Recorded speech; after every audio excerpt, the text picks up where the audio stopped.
You guys have been spamming my comments about reacting to Janine Berdin, and so here we are. How could I forget your pretty face? When you go to places, do you think of me? Please think of me. A year has passed and I thought I've moved on.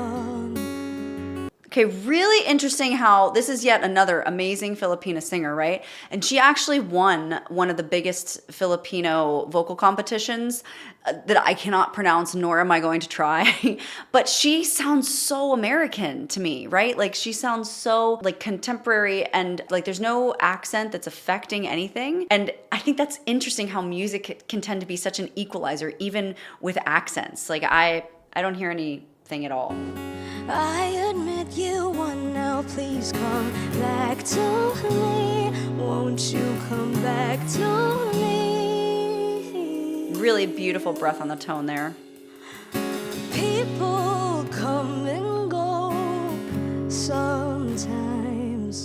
That was a very interesting bend down and upwards on that people come and go. That really caught me. People come and go. So it was on the pull of people and the and especially. People come and go, the ol and the and. And this is what I mean by like vocal discernment and artistic expression. It doesn't take much. Oftentimes it's the little tiny nuancy things that you choose to do with your voice that make a listener just really endeared to you and not know why. Now, if you're a coach like me and you do this for a living, I'm gonna know why I'm endeared to you and I'm gonna explain it to you watching. But for the lay listener, they're just like, ooh, that I feel something there, and they don't know why. And this is a really great tool to use. Vocal bends are a very powerful tool to relate to a listener. It makes you sound very emotive and very expressive, but also in a casual way, not in a way that's like a riff or a run that's very much like I'm on a platform or pedestal and you're down here. It's very performative. Vocal bends tend to be endearing because they're very like eye to eye singing. It's much more casual. People come and go. It's just whimsical, wistful. Call me. I love how she's looking dead into the camera here. Love that bend up there. I'll never get to find no one like you. Ooh, really cool little fry on no one like. Little double tone there. I wanted you. I wanted. That was cool. You were all I wanted. I wanted. Interesting. Same thing. She made a twin on I need. So it's I need. I wanted. Okay.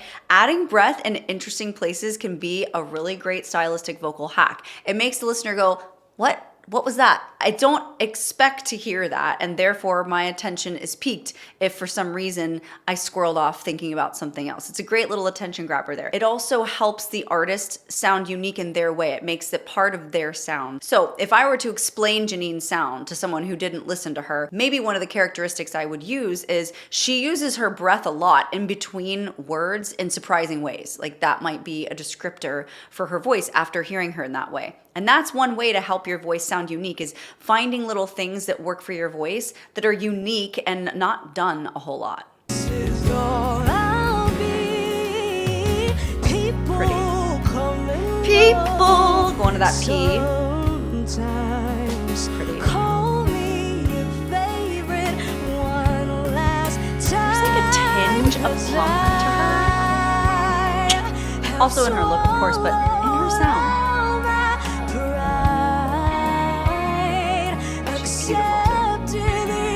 Accepted. Yeah.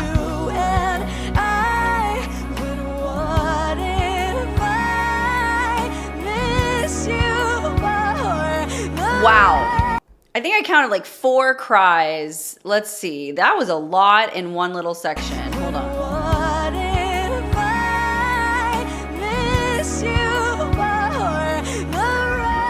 Yeah. It was 4. What if I miss you for? And then she did it a bunch of times. Do you hear that? Lots of different cries. So 2 things that I love about using cries like that. One, it's basically a pressure release valve to your voice. Whenever you cry, you're flipping registers. So you're taking the pressure off of what's usually your chest that you're singing in, and you're flipping that, doing a quick little cry up to your head voice. So whatever pressure there is, if there is any when you're singing in chest, is totally relieved for a second, and it gives your voice this little breather, okay? So that's like on a pedagogical vocal health vein, that's great for that. But also, emotively speaking, it adds so much emotion to the piece. Vocal cries tend to be a great way of vocally expressing longing. And there's no coincidence here that the lyrics that she's singing is talking about, I miss you, right? Is that, I mean, I don't really know the song all that well, but I'm pretty sure. Step to the end of you and I, but what if I miss you Miss you. for the rest of Effective. my life? Love that straight tone into vibrato there. So far, this has been a pretty chill song. I wonder if it's gonna go somewhere.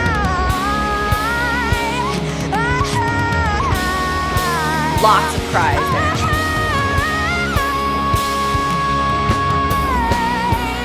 Okay, this took a long time to build up, and I was not expecting this out of her. Major vocal cries there, but what I'm hearing that's blowing my mind is the more set vocal breaks. That little kind of quick little whistle break there that's going on. I need to hear that. There, 2 times.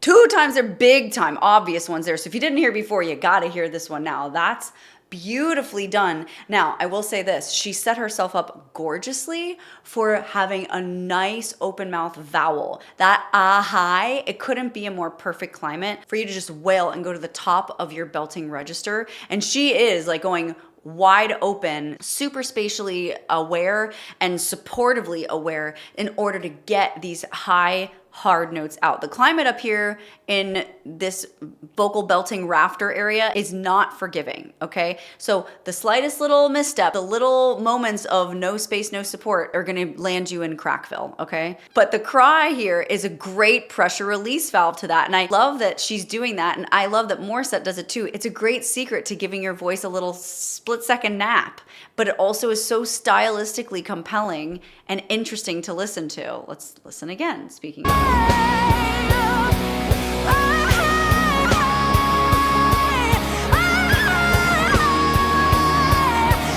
You may be wondering, okay, well, how is she doing that, right? You're probably all caught up, and I get caught up too, in just listening to that crazy crack cry.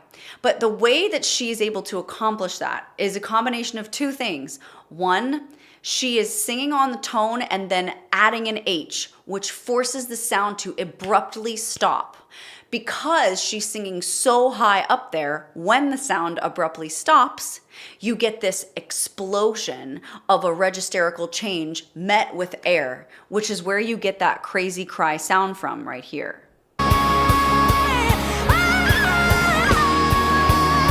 So she's adding an H, and then because of the H, the voice is forced to stop phonating or singing and then go up into head voice. And that's where you hear that little squeak from. And then she forces it back down into chest from that top, going back down into the chest register. So really a lot going on actually in just a couple seconds. And it's more extreme the higher you go.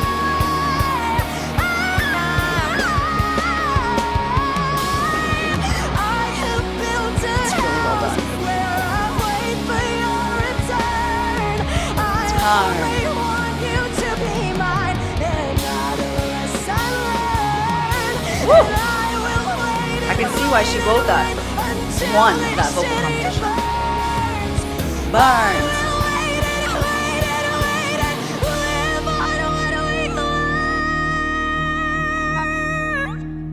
So squeaky in the best way. Let's watch how she sang Wait and Wait. It's not the way I'm saying it right now because we do not sing the way we speak. I will wait and wait. No, She did, I will wait and wait and wait. It looks really weird when you say it, but watch how masterful it is and how it's necessary because she's singing so high, she needs more space. What's the rule? Any extreme note, high or low, has got to have more what, guys? Space and support. And so she's giving it more space because of the climate that she's singing in. And just because there's a W doesn't mean you have to close your mouth. In fact, on a high note, you shouldn't. Watch your mouth here. Wait and wait and wait. You see her front teeth the entire time. She does not cover them with her lips and go, ooh, 8. It doesn't happen. And it shouldn't happen for you if you're singing high notes like this either. Show me your teeth, smile it out, raise your cheekbones. Do not succumb to the temptation of closing your lips around your teeth to say W like we speak, because we don't sing the way we speak, especially on high notes.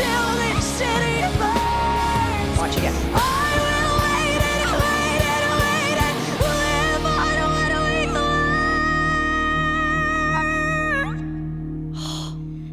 Gravel in that tone.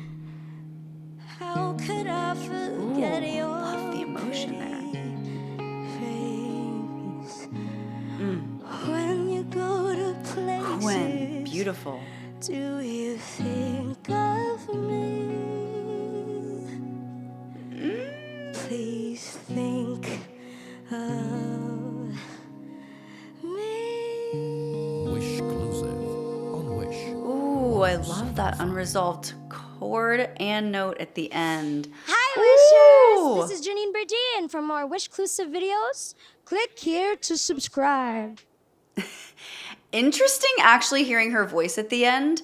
She sounds the way I would think she sounds. She's got a higher pitched tonality in her speaking voice, which isn't always indicative of someone who can sing high, but in her case, she's got such good ups, like such great opt ups in her voice, and that squeak is so natural. I kind of figured she would have a lighter, less alto sounding voice, a little more ingenue soprano there. What did you think about her? What do you think about her voice? And do you find what she's doing to be really unique in regards to the cries and the squeaks? Are you inspired by what you heard? Because I love vocals like this. I love breaking them down, and I love explaining to you guys what the secret sauce is. And so if you're inspired by this and you want to know what the secret sauce could be in your voice, I have got something for you. You need to click in the description box below and grab yourself a discounted online first vocal lesson. You can live anywhere in the world in any time zone and still take advantage of this. Me and my coaches are just on the other side of that link, waiting for you to make the best decision you've ever made for your voice. I love you guys so much. I am so proud of you.